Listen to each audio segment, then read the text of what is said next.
A lot of people get into the mindset that they can't make the changes, but I want everyone to know that whatever their situation that they're in, that there's someone else here that's exactly like them that once felt like they couldn't do it, and here they are making the changes to their life that it's really going to make a big impact with their health, how they feel physically, how they feel emotionally and mentally.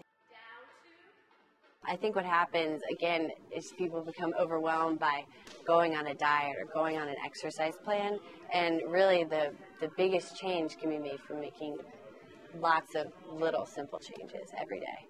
Try to take the stairs more than the elevator, park a little bit further away when you're at the grocery store, or just, small changes with eating habits like cutting out dessert a couple times a week.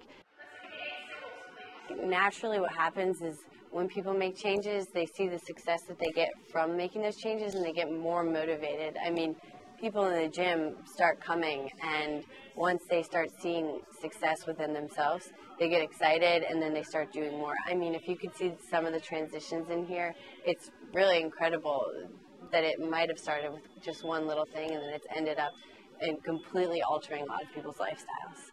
Let the Fairfax County Park Authority help you kick off your New Year's resolution to a healthier lifestyle. For information about classes and facilities, visit fairfaxcounty.gov/parks.